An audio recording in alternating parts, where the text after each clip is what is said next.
Greetings and welcome to Conversation with Tony Mobley. Today, Conversation with Tony Mobley is simulcast on both YouTube and LinkedIn Live. We would like to welcome our radio listeners in Cincinnati, Ohio on Z98. And you can hear us on the radio by going to z98fm.com. On Conversation with Tony Mobley today, I am talking to Mr. Ed Bice. He is the founding CEO of Medan.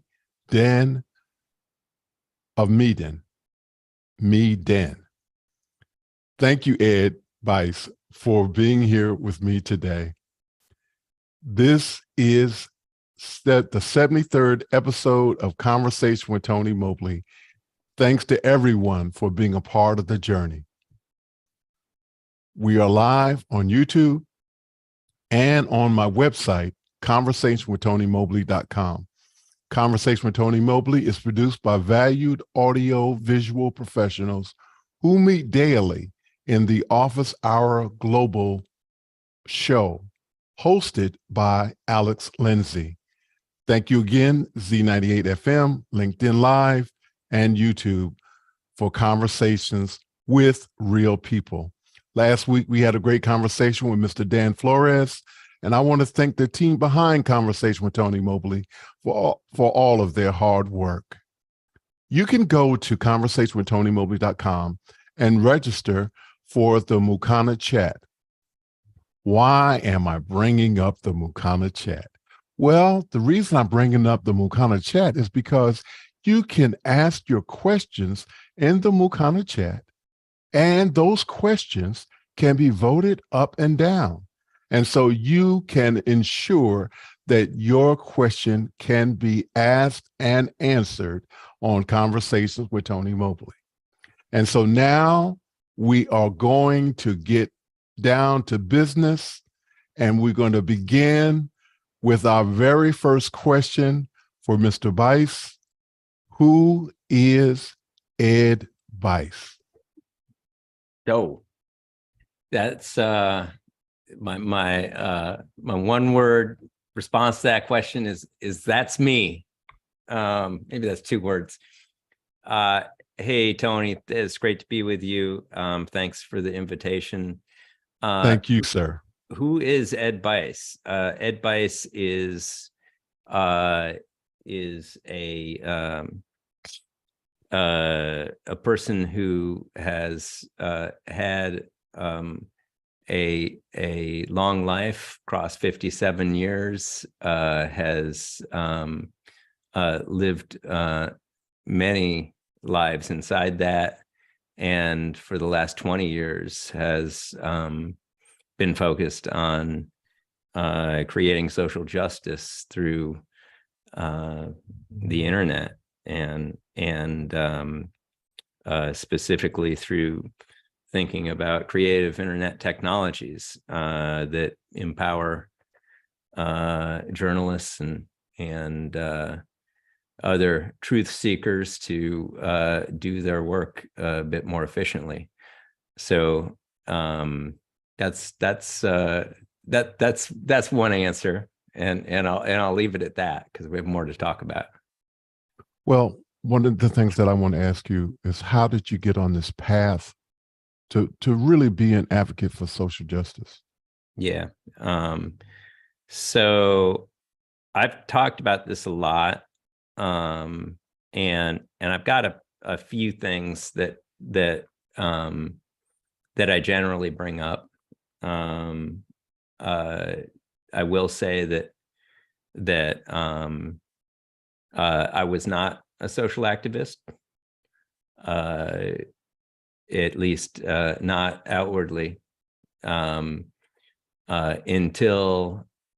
a police officer, to my recollection, or to the telling that I've been giving for some time now, pulled me off of a sidewalk and pushed me into a street and arrested me for being in the street. And Wow.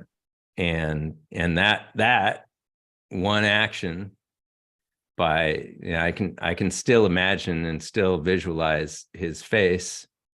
And, he was one of the bad ones. But that action put me on a path that I'm still walking on now to attempt to do some good. So there's a million stories between that moment and now, but and a million lucky events and 2 million failures. But the motive incident that put me on that path was a day in downtown San Francisco in 2003, when 120,000 people gathered to protest this fact that we were starting to drop bombs on a country halfway across the world. And a good friend said, "Let's go to the protest." And I said, "Yeah, sure, absolutely." So there's a lot of stories between that and here, but that was what did it. I already know that we're going to have another part 2 to this. I already know, Ed. So get ready, get ready for it. Okay. So you are the founder and CEO of Meedan. Yep. And the question is, what inspired you to create Meedan? So you've given us a bit of it. So yeah. So I've had a really fortunate life. And part of that good fortune was having the opportunity to tag along with a friend who had a scholarship to go study agriculture in Western China. And that involved traveling through Pakistan and across Western China, Muslim majority regions. And I was treated with incredible warmth and hospitality. And I also had, in terms of formative experience, I also had a college professor named Paul Wellstone, who any American progressive worth their who knows their history knows Paul was a ferocious fighter for social justice, and before he became a U.S. senator, he was a college professor, and he didn't teach political science in the traditional sense, and he was kind of embattled at this fairly snooty liberal arts college that I went to, because he was taking us off to protest farm foreclosures and talking about workers' rights, and he instilled a sense of activism. And it was about 20 years ago, last month, that Paul died tragically in a plane crash.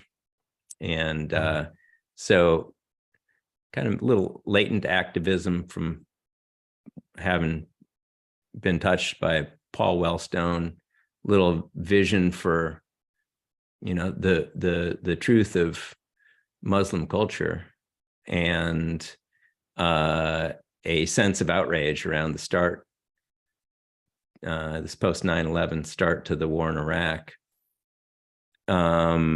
And all of that kind of swirled together. And when I got arrested, I sat down and wrote an email and sent it off to 5 friends. And the email was, it wasn't brilliant, but it was, kind of questioning this idea that we understand that the people of Iraq deserve the death, destruction, and misery that is that is, the largest nation or most powerful nation in the world, unleashing their military on a civilian population. When I wrote that email, I was a carpenter. I was swinging a hammer. I was taking care of two small sons with my wife. We were going through a lot as a family. I'll leave it at that. And so I wasn't really in a position to be thinking about starting a global nonprofit. I was trying to survive. But I wrote that letter. A friend immediately wrote back and said, I've talked to my wife. We want to publish your letter as a full-page ad in the New York Times and change the way the people in the country are thinking. And I wrote him back immediately. And I said, I will do that, but it won't be my letter. This is a design problem. And the design problem is that the people who are making the decisions about this war and their constituents, the voters, are just absolutely not understanding the people in Iraq, and vice versa, by the way. And the internet is this incredibly powerful medium for connecting people. We can start sourcing and translating first-person content from around the world, and we can get that content placed into mainstream media. So give me the money to do the ad, and I'm going to go source some opinions from around the world and get them translated and put into the New York Times. I'm going to change the media ecosystem, and we're going to heal the world. And that in 10 minutes, that was the design.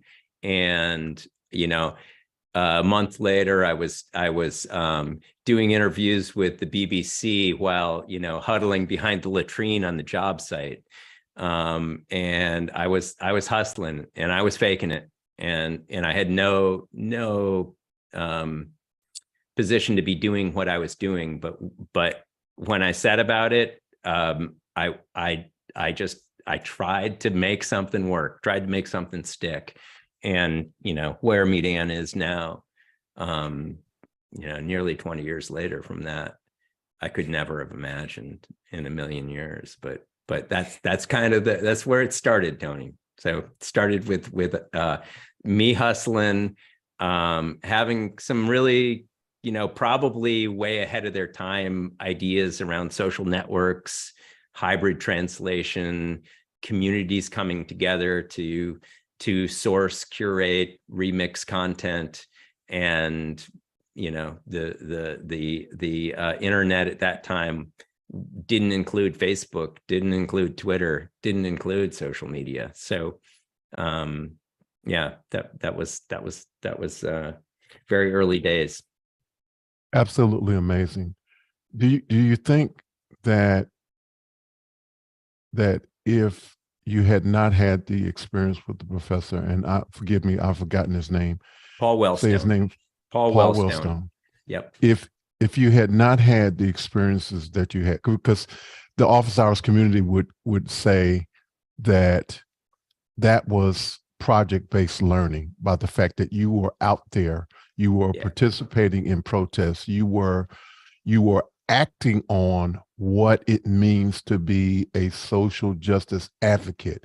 If you had not had that experience, do you think that you would have come to this design that you came to? Yeah, probably not. Probably not, Tony. I think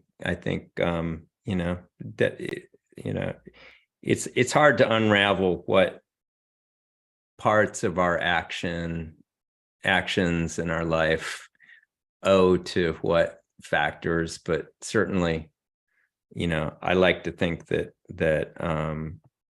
Paul was a big part of the social justice streak that I have. Probably bigger part, if I'm going to be totally honest, is the the teachings that I've had through my life from my eldest son. So a huge part of why I was swinging a hammer in, the Bay Area as a whatever 30 some odd year old father of two was and part of the reason also that I feel comfortable wading into, visiting a refugee camp in Palestine and talking to them about how they're being depicted in the media, and wading into the Middle East peace and wandering the streets of Egypt, with friends who were in the middle of the revolution, is that my life got turned inside out with caring for a child with a very severe and rare neurological illness. Beautiful son who's still with us, and is absolutely my biggest teacher. But I think one common thing in at least some people who try to do ambitious things in the world is that they've survived unimaginable things. And my wife and I and my other son have grown up with a very severe degenerative stabilized now but neurological illness that our oldest son has carried, and we lived in hospitals for the year before we moved to California, and we relocated here to be close to a major hospital. So that is that's the biggest part of my life. So I feel a little dishonest if people are asking me where I came from, who I am, if I don't talk about that. I also feel a little coy about opening up about that, but we're not, this is a high trust zone here. So I'm sharing a little bit about that. Well, I appreciate you. First, let me say thank you so much for sharing that, and I'm thankful that you felt comfortable enough to share that with us. And so I want to say thank you so much. We're going to get to some of the other questions. John's, is that Josh Schneider? I'm sorry. John Snyder.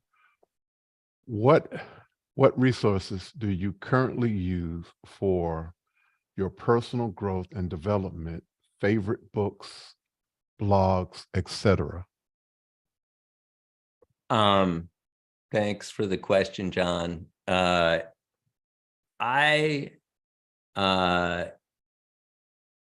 don't do a lot of personal growth work. And most of what I do around personal growth is I've got some really beautiful wilderness right behind my house. And I go out there and I walk in the trees and I listen to the birds and I try to be in nature. And when you are spending 14 hours a day staring into a screen, who knows how many hundreds of thousands of words I'm reading a week in Slack messages, in emails, in Google Docs, in spreadsheets. I don't know, but the last few years, I haven't really done a lot of reading, if I'm going to be honest. And I've been approached by some kind of CEO mentor groups, and I think I could probably benefit from some of those. But if I'm continuing the theme of being honest with you tonight, maybe HBR, which we got a staff subscription to. We're a basketball family, so I love all the Smoke podcast, Stephen Jackson, Matt Barnes, but I'm going to strike out on the good tips for business acumen blogs. Yeah.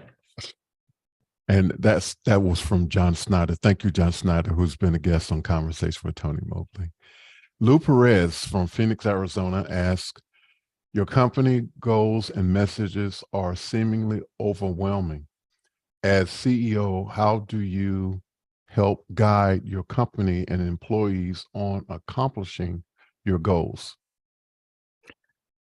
Great question. Yeah, it's super overwhelming. We talk about addressing misinformation at the scale of the internet. It's I think there's a constant balancing act as a CEO, whether it's a social enterprise or a nonprofit. If you're trying to do social work, if you're trying to bring about change in the world, you've got this need to keep the goals of the organization lofty. You've got to keep them lofty to keep everyone inspired, and you got to keep them still close enough that people can see can understand it. You got to balance the inspiration with the possibility of executing. And so I think that we have a process around road mapping. We've got a process where actually today we presented to the team on organizational strategy. I think kind of creating process around how you establish the goals brings people in, allows them to see. Executing, we execute from one program delivery to the next. So we just finished the Brazil election project. Everybody on that project knew what it took, what we had to do to get across the finish line. We went into that project saying, okay, one of the most populous countries in the world, massive misinformation challenge. Bolsonaro is doubling down, tripling down on the misinformation. We want to come into this country and have impact. So we know we're going to recruit partners from civil society over here. We're going to build partnership with the government authority working on the election.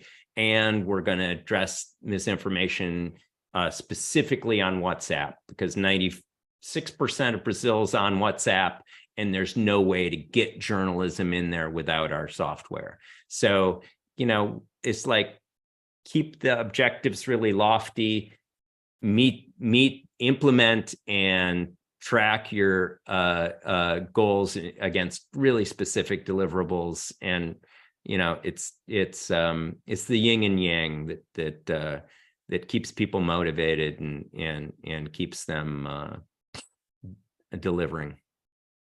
That's amazing. It as you were talking about it, I was like, it seems so monumental, but so needed. And all I can say is thank you so much for doing what you do. That is something that I normally would say at the end of a conversation, but what you've already shared, I felt the need to say it now. Thank you so much for what you're doing. Yeah, thanks, Tony. We have another question from John Snyder, Reno, Nevada. What is your process for choosing when to say no versus when to say yes to a new project idea, personally and for business? My process is to say yes. So I'm the yes guy, and it's gotten me in a lot of trouble, personally and in business.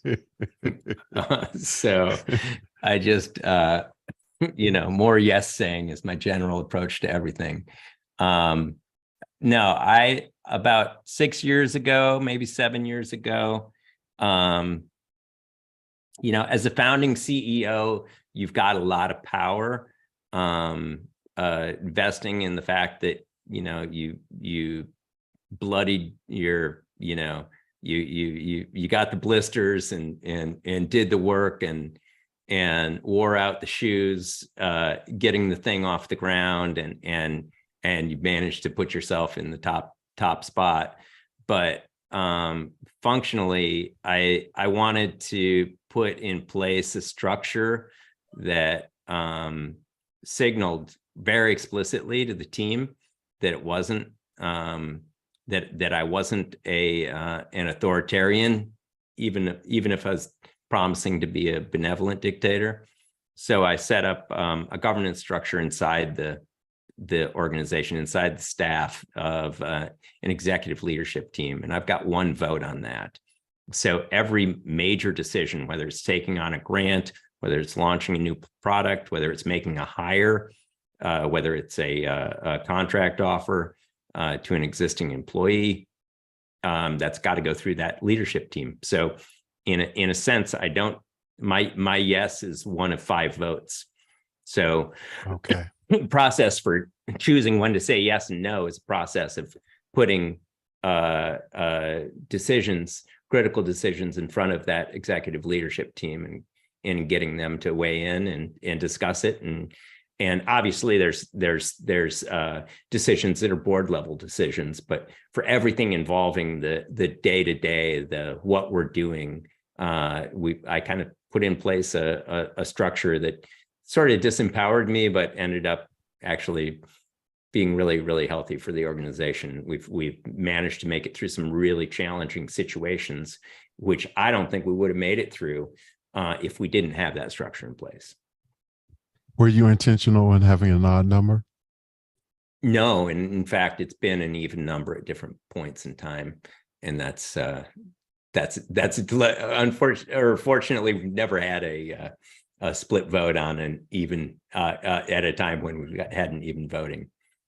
So, okay, thank you, John Snyder, for your question. Douglas Carmichael asked, "How do you see the software products you develop as critical to your mission?" We run our programs. 90% of what we do is either developing software or running programs that leverage that software, maybe 80%. But so it's super mission critical to what we do. And we started, Medan started as a really crazy software project, and we've kept technology development as core to our DNA.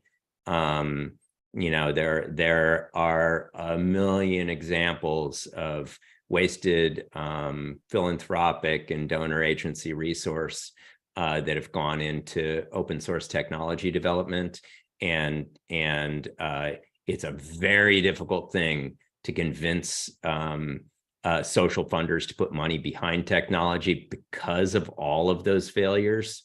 It's really easy for a smart person who's well connected to a program officer to have a brilliant idea about what piece of technology should exist, and then the reality of building and maintaining and supporting a piece of functioning software in the world is an entirely different thing. It takes a lot of resource, takes a huge commitment.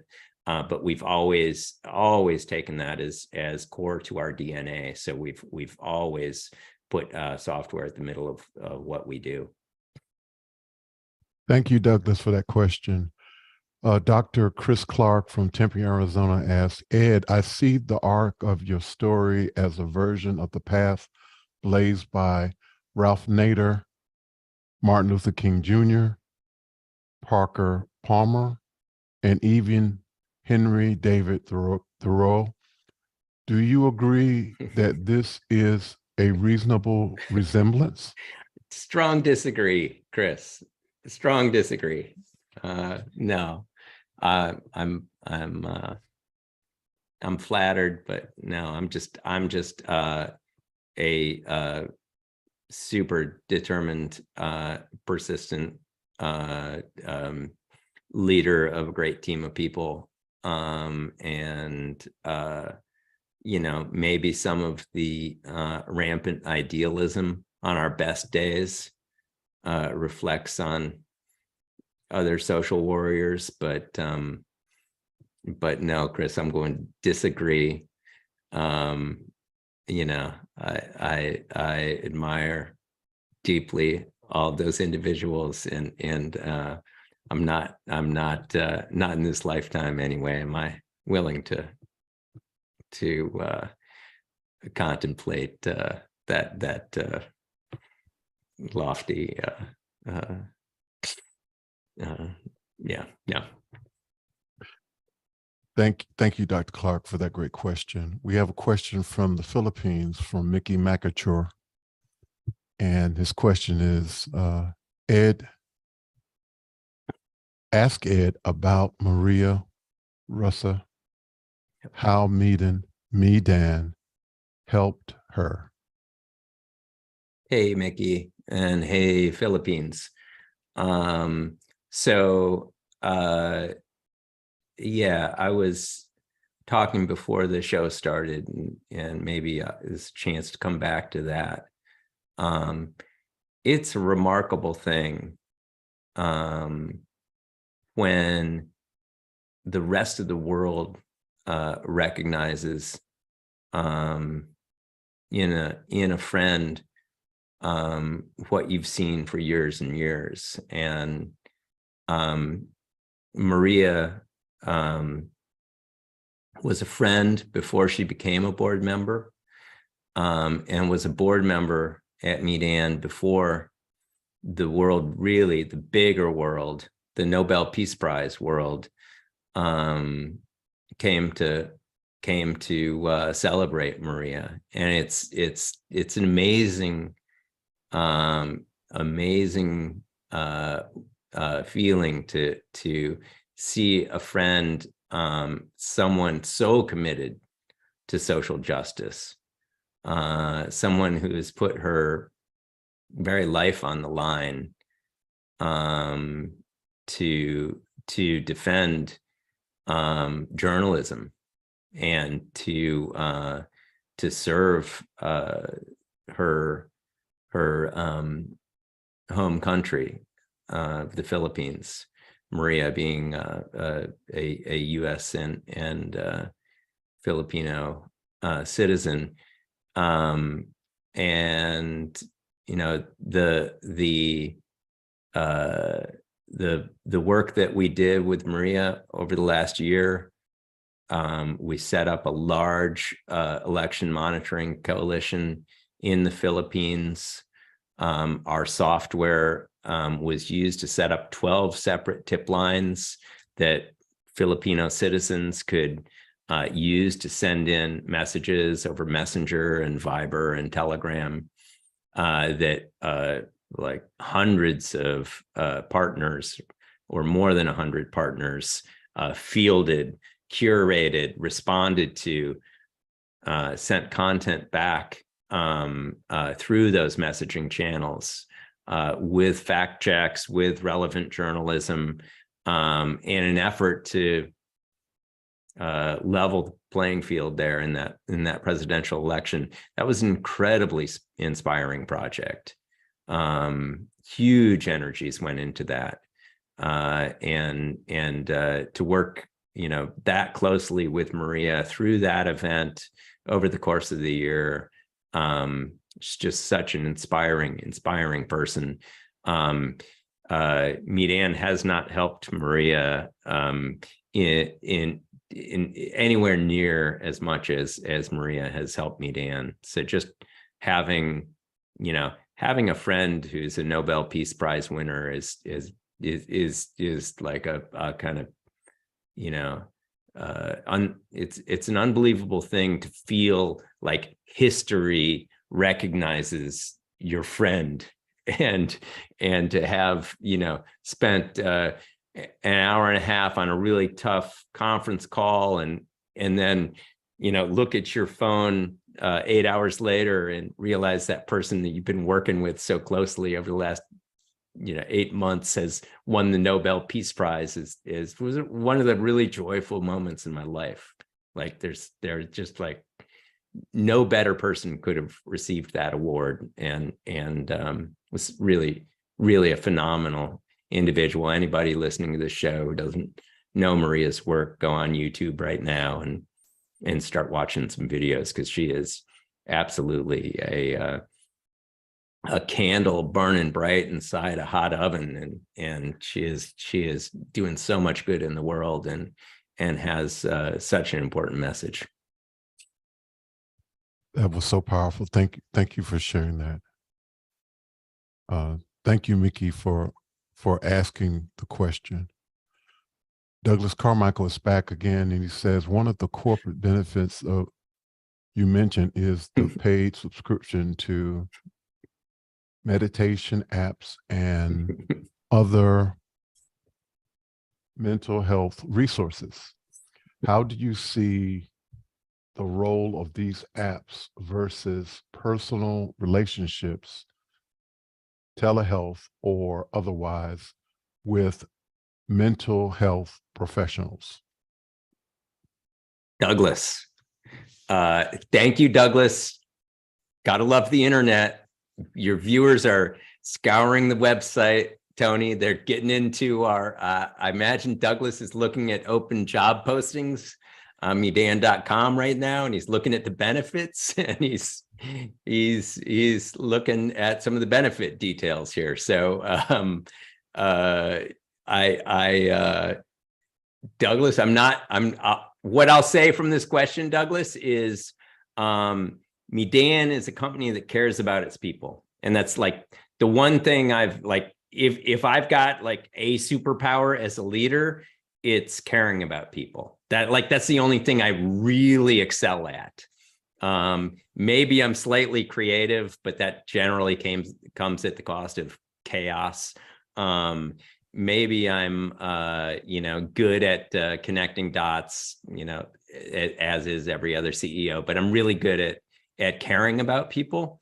And so, our benefits are structured to think about employees' well-being and mental health, and that's one of the things we tout.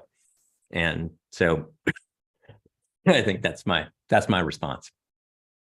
And I hope that Douglas doesn't mind, but I want to share with you, Ed, that Douglas is on the spectrum and he is absolutely brilliant. So that probably will be more questions from Douglas. Yeah. Awesome. So we have another question from Todd Reynolds from North Adams, Massachusetts. What impact does Medan seek to have on the upcoming years in the USA, especially as we move towards election season? Does Medan see its mission in the United States the same way it does with misinformation worldwide? Yeah. Another great question. Thanks, Todd. So Medan has just finished a midterms project. We worked with Univision, Telemundo, Animo Politico, and AFP on a Spanish language misinfo response effort on WhatsApp. And that was a pilot project going into 2024, supported by Knight Foundation.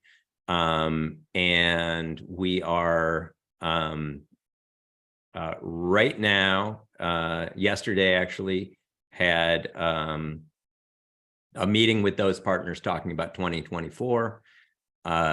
We would like to do a large national election monitoring effort in the US for 2024. We were, the Czech platform, our open source technology, supported the 2016 US national election project called Electionland, which was a consortium of, we had more than 1,000 journalists working into our platform on election night in 2016. We'd like to scale up a large national project in the US connecting both hyperlocal newsrooms and mainstream national newsrooms. We'd like to do a project that looks at political claims being made on the campaign trail, and that looks at crowdsourcing the curation of those claims and then matching those, using our matching algorithms to match those to available context or fact checking that our partners are doing. So hope to see some funding on that in the next 12 months and hit the ground running well before the 2024 election gets underway, although I guess arguably it got underway last night. So thank you, Ed, for that. Can you explain, or can you give an overview of the facting process? Facting process. So the rough workflow for our software is, every journalist in every newsroom, we don't teach journalists how to do journalism. They come with that, and the process that we enable is essentially we set up tip lines on, and these can be tip lines that users are submitting into through the open web via a browser extension, or they can be tip lines set up expressly on platforms like WhatsApp, any messaging service, Viber, Telegram, Line, so the user queries come in, the journalists then decide, okay, yeah, this is a fact-checkable question, I want to take this on. They then start composing a fact check. They will bring evidence into that in the form of hyperlinks. They can create a title for that. They can assign a status to the fact check, like this thing is true, it's misleading, it's false, it's not fact checkable. They then steer that back to the user through the messaging platform. So it's an end-to-end messaging experience that allows a reader, a subscriber to the Washington Post YouTube to directly query their journalists. And if we've got an available matching fact check in our database, our matching algorithm will say, okay, this has already been worked on. We've got an answer. Here you go. And the journalists will never see that question. So the ability to scale up this misinformation response in these messaging services is really a matter of getting that database complete and having good matching algorithms that say, okay, this question looks like a question we've answered before. Here you go. Here's a resource. And the reason this is important is that a lot of content, a lot of political discourse, especially, is moving into these closed messaging spaces. And so it has to be an opt-in. It has to be the fact that someone in one of those spaces is encountering something that they don't think is quite right and has a resource to push that out. So journalists kind of become information service providers in this scenario. And the hope is that once we send that fact check back into that user, that they then say, okay, great, We give them a link and a JPEG image of the fact check. They can push that image right into a friends and family channel where they're having this debate. And so this is kind of the only way you can do a journalistic intervention in these messaging spaces. So what occurred to me is that it seems as if there has to be an interest on the part of the user to want to know the information. So my question to you is, how can we help ordinary, regular people be able to access the fact-checking process? Yeah, I mean, I think that we need to encourage people, like, number one, we need to encourage people to think about interrogating content instead of just reacting to it. In an ideal world, every platform would have a right click to fact check. I don't think this looks right. Please let me know. And that would go off to our database and they would get information back. Instead, we have Google. And, you know, full disclosure, Google supports us, but Google search isn't always the best way to, you know, in fact, you know, YouTube can be a very serious rabbit hole. We don't have that right now. And I think we need to start like just norming user behaviors around, okay, I've got this thing. I know that AP or Reuters or some other media partner has this endpoint that I can send this thing off to. Let me do that. And it kind of becomes, you know, I think that you know, I have a lot to say about the fact-checking process, and maybe we can, not the process, but the fact-checking world and what fact-checking really means. But I think that the practice of users requesting context, requesting fact checks, that's kind of, we kind of need to encourage new behaviors in online spaces.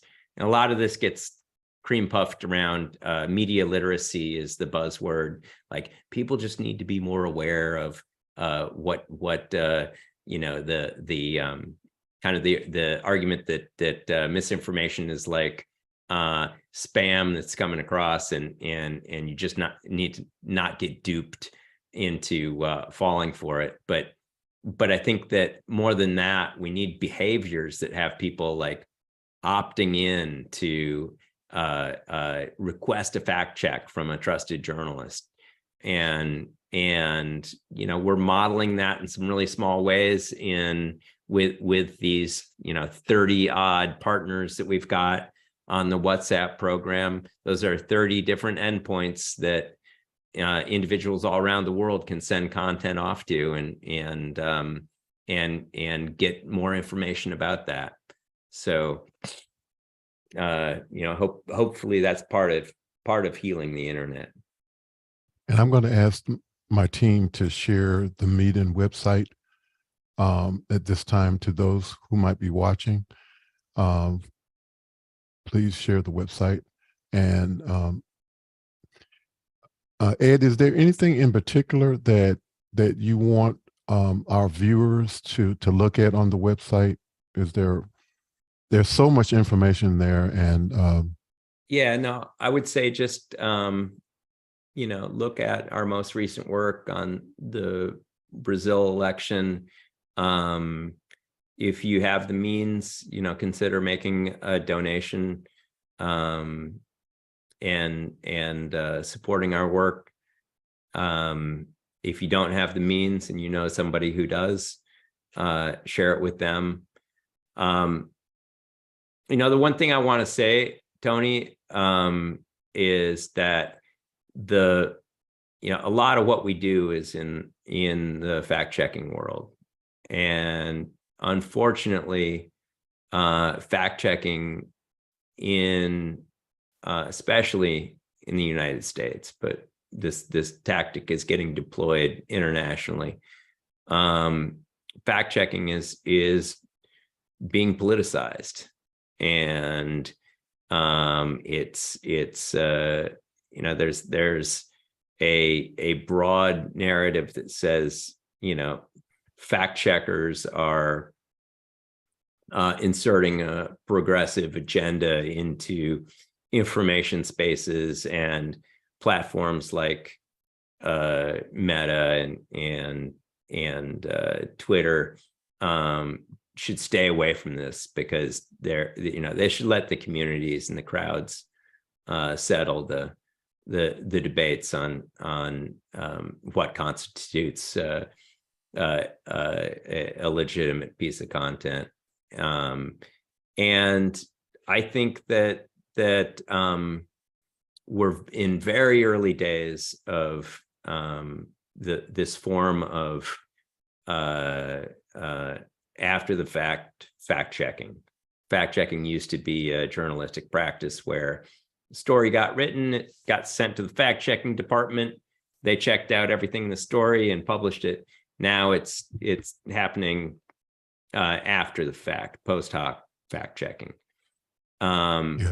We need to imagine that for contested facts, deeply contested facts, we might have a fact check from one party that's coming up and saying, okay, here's our evidence, this thing is absolutely false. And we might have a fact check from another corner that says, hey, here's our evidence, this is partly true. And I think that we need to imagine a world, an internet, where we do allow that there are going to be different teams arriving at different conclusions about the validity of a given piece of content, and individual consumers are able to say, okay, I want to invoke a fact check using this partner that I trust, and this partner that I trust, and this partner. I don't want a platform deciding who's going to fact check this for me. And I think that's it's a vision for a more decentralized web, a web where we are choosing to run processes on top of the content that we encounter. And it kind of puts the algorithmic control somewhat, you could say that, it's kind of buzzy, but that where control of the algorithm is in the individual's hands, and the platforms are serving across the content, and we are deciding what third parties we want to use to interrogate that content. And if I've got some public health experts that I really trust, I want to know when some content that I'm seeing it has been flagged by those experts as being misleading. And so I think we need to remind ourselves that we're really still in the pretty early days of the internet. Like, it doesn't seem that long ago that I started this project, and when I started it, there were no social networks. Wow. We happened to choose the word Medan, that means town square, as this gathering place, and then it became the metaphor, and then it fell out of favor, and now we're like going into closed messaging spaces. And so the internet 5 years, 10 years, 15 years from now, whatever, the metaverse, it's hard to imagine what it's going to look like, but it's certain to be something that we can't envision right now, or won't successfully anticipate. And I think fact checking is about placing context on top of content that we're encountering, and it's just an example of I think empowering people to have more control over, the wandering about these digital spaces that we do, and that ultimately form who we are. So I kind of I want to say that we are supporting fact checking and straightforward fact checking now, but the reason we do that is because we see it as being a way to fundamentally empower people to understand the context that surrounds the content they might be encountering on the web. And it's going to take us another 15 years to get to a point where we've got a context layer on top of the web, and we're helping serve, user opt-in, fact checks, context, hate speech filters, however you want to think about those algorithms working on top of the content that you're encountering. That's kind of the bigger, deeper, longer vision for how we see the internet evolving and how we see our work contributing to that. That's absolutely amazing, that information you just shared. And unfortunately, we're running out of time. So we have a few more questions, and I hate to do this, but I'm gonna have to push you a little bit on your answers to these remaining questions. So forgive me. I'll be as fast and efficient as I can. Okay. So Douglas Carmichael asks, when Elon Musk took over and dissemination of Twitter, can you see Medan moving into decentralizing social media platforms like Mastodon with significance? Will Twitter play in the public sphere in the future? Yeah, great question, Douglas. Full disclosure, we do work with Twitter. We've been running their and supporting the workflow behind the media partners who are adding context into their moments. And I think that that vision that I just explained to you, shared data resources being deployed flexibly into different platforms, being processes running on top of content, whether that's within an individual feed or across a Mastodon instance. This is how we think about the world. So kind of we're already really well structured to be able to serve communities like Mastodon, and we've got a team member who's Darius Kazemi, who's very active in the Mastodon community and has been thinking a lot about challenges of fact checking in decentralized networks. So I see us working in those spaces, and I hope that we are soon. That said, every new platform we support is additional technical work, and we need to have the budgets to do that. And what significance will Twitter play in the public sphere? I think that's largely up to Elon Musk. I do think that, and I've been saying this for years and years, that the internet needs a place where we have time-stamped authoritative index of first-person statements, claims, etc., from public individuals. And I think that in its purest form, Twitter is that. I think the Blue Sky protocol, which I love the @ symbol rebrand for that project. I think it is about attribution. It's about authoritative attribution with a timestamp that I can say, hey, I'm Ed Bice. I said this thing at that time. And, this podcast is like 1,000 sentences that are probably pretty well mapped and pretty authoritatively mapped to Ed Bice on November 16th, 2022. And that should be, for public figures, we need something like a Twitter or a Blue Sky that gives the world the ability to know what a public figure has asserted at a given time. And that's like, if we're talking about viable democracy, viable and functional democracy,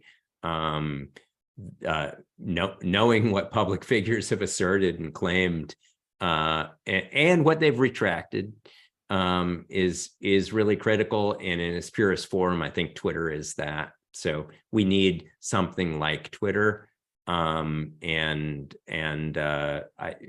see whether Elon Musk is able to innovate something good, or whether he's going to part out the company and whether Chapter 11 will be the next step there. We'll see. We are out of time. I want to apologize to those who asked questions and we did not get a chance to answer them. What we're going to have to do is bring Ed back on. That's what we're going to do. So we're looking forward to Ed coming back on in 2023, and we're going to continue this conversation. The last question was, you're speaking to the world. What do you want them to know? So if you can briefly just share your thoughts on that, what is the one thing or the few things that you want the world to know? Just, you can succeed in the world by being nice. That's a path to success, and people are going to step on you. But the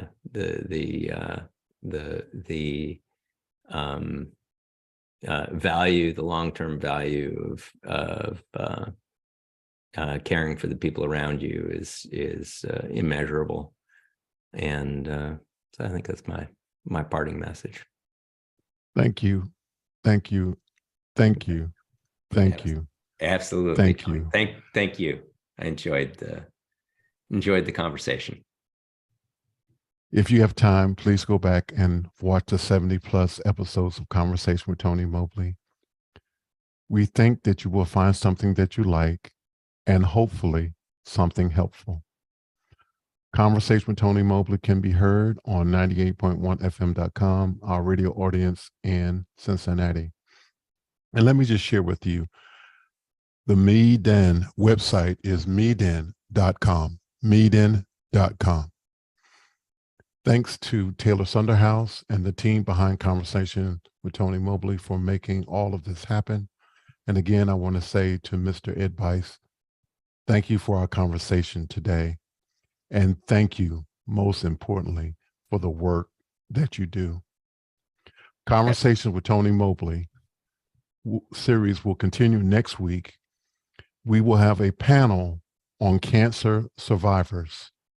My wife, Kimberly Mobley, my sister, Ruth Vanessa Mobley Peniston, Mr. John Preto, and Mr. Sky Gleason will all be a part of the panel for our conversation next week. Thank you all so much for coming. And we are now sharing our thank yous by a rolling credit instead of me reading them out to you all. So thanks again, everyone. Take care. Good night. Thanks again, Mr. Bice, CEO night, of Medan. Goodbye. Take care.